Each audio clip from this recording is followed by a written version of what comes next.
আসসালামু আলাইকুম, কী খবর সবার, কেমন আছো? আজকে আমাদের শেরাটন আইল্যান্ডের লাস্ট ডে ছিল।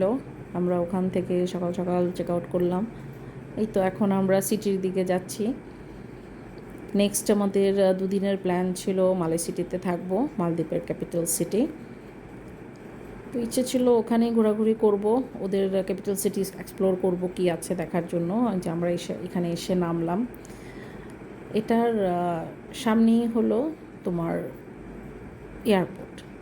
এখানের ইন্টারেস্টিং জিনিসই হলো এয়ারপোর্ট এরিয়াটাও একটা দ্বীপের মতো। এখান থেকে কানেক্টিং ব্রিজ আছে, যেটা সরাসরি কানেক্ট করবে হলো তোমাদের ক্যাপিটাল সিটিতে, মালেতে। এই যে এই ব্রিজটা, দুই পাশে সমুদ্র, মাঝখান দিয়ে তুমি যাচ্ছ। এটা এখানের ইন্টারেস্টিং জিনিসই হলো এতটুকু, যে সমুদ্র থাকবে, তুমি শুধু সমুদ্র দেখবা। ক্যাপিটাল সিটিতে অ্যাকচুয়ালি যে আগ্রহ নিয়ে আমরা গেছিলাম যে ওখানে এক্সপ্লোর করবো, দুদিন থাকবো, ওখানে দেখার মতো কিছুই নাই। জাস্ট আমরা 2-2.5 ঘন্টার মধ্যে পুরো সিটি ঘোরা শেষ। এবার বুঝো সিটির কতটুকু জায়গা, মানে অনেক ছোট্ট একটা দ্বীপ। ওদের এই ক্যাপিটাল সিটি একদমই ছোট, এর থেকে উন্নত, এর থেকে অনেক কিছু আছে আমাদের ঢাকাতে। ঢাকার এটার এক অংশের এক সাইডও না, যেটা আমার কাছে মনে হলো। কিন্তু হ্যাঁ, সৌন্দর্য এতটুকুই। তুমি যতটুক রোডে লং ড্রাইভ যদি হিসাব করো যে আমি লং ড্রাইভে যাচ্ছি, তাহলে তুমি লং ড্রাইভে আছো আর এক পাশে পুরো সমুদ্র আর সমুদ্র।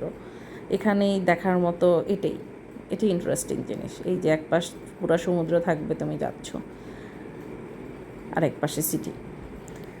আমরা এখানে ইচ্ছে ছিল যে একটু শপিং টপিং করবো, এখানে শপিং মলগুলো ঘুরবো। আমি ভাবলাম যে এত সুন্দর আইল্যান্ড দেখে মনে করলাম যে হয়তো সিটিও ওরকম সাজানো গোছানো সুন্দর কিছু হবে। অ্যাকচুয়ালি কিছু না, আমার কাছে কেমন যেন নোংরা নোংরা লাগলো, ভাল লাগে নাই, আসলেই ভাল লাগে নাই। তোমরা যদি নেক্সট কেউ থাইল্যান্ড যাও, সরি কী বলতেছি, মালদ্বীপ যাও, মালদ্বীপে গেলে জাস্ট একটা আইল্যান্ড বুক করবা, যে আইল্যান্ডে যে রিসোর্টে তোমরা যেতে চাও ওই রিসোর্টে চলে যাবা, ওইখান থেকে ঘুরে ফিরে ওখান থেকে বাসায় চলে আসবা। ওখান থেকে ওদের সিটিতে দেখার জন্য কিছু নাই, শুধু শুধু টাকা ওয়েস্ট, সময়টা নষ্ট। এর চেয়ে আরও 2 দিন 3 দিন আইল্যান্ডে থেকে যাওয়া এটা ভালো। এই জায়গাটা ছিল আমাদের একদম বিচ সাইড, আমাদের হোটেল ছিল মালেতে। তো রুমের দরজা খুললে আমার ম্যাক্সিমাম টাইম কাটছে আমি বারান্দায় বসে কেটে দিছি। কারণ সিটিতেই বললাম তো, প্রথম দিন এসে 2-2.5 ঘন্টা ঘোরার পর সিটি দেখা শেষ। ওখানে আমি শপিং করার মতো কিছু পাইলাম না, কারণ ওদের নিজস্ব কিছু নাই। তো আমি আমার ম্যাক্সিমাম টাইমই কাটছে, চা কফি খাইছি, জুস খাইছি, এই বারান্দায় বসে বসে আর সমুদ্র দেখছি। আর যখন একটু রোদ টোদ কমছে, যখন বেশি রোদ ছিল বের হই না, একটু রোদ কমার পর জামাই বউ দুজনে বের হইতাম বিচে, যতটুক মন চায়, যত দূর মন চায় হাঁটতাম, অতটুকুই। এটা হলো মালেতে যাওয়ার দ্বিতীয় দিনের ক্লিপ। ওই দিন বের হলাম যে ওখানে লোকালদের সাথে কথা বলে জানলাম ওদের এই যে সাইটটা একটা ঘোরার সাইট, ওরা লোকালরা হাঁটাহাঁটির জন্য বা একটু ঘুরতে মন চেলে এই জায়গাটায় আসে। সুন্দর এই জায়গাও সেম, ওই সমুদ্র দেখবার কিচ্ছু না, পুরা এক পাশ তোমার সমুদ্র আর সমুদ্র। এটা চতুর্দিকে অ্যাকচুয়ালি সমুদ্র, মাঝখানে সিটি। তো এইখানেই ঘোরাঘুরি করলাম কিছুক্ষণ।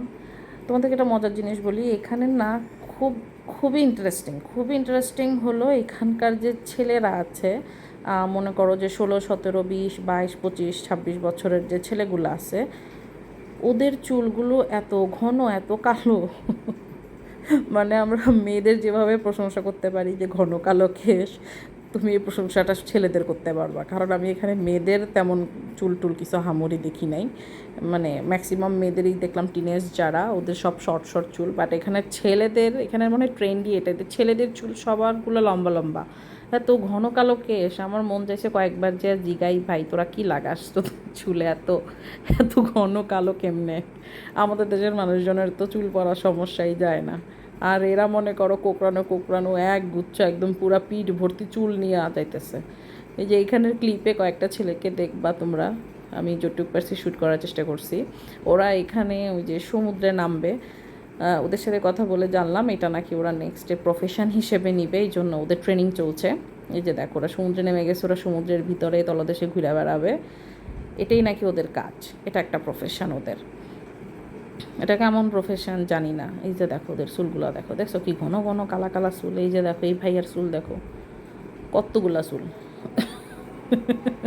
আমাদের 4-5 জনের চুল মিলালে ওদের হবে।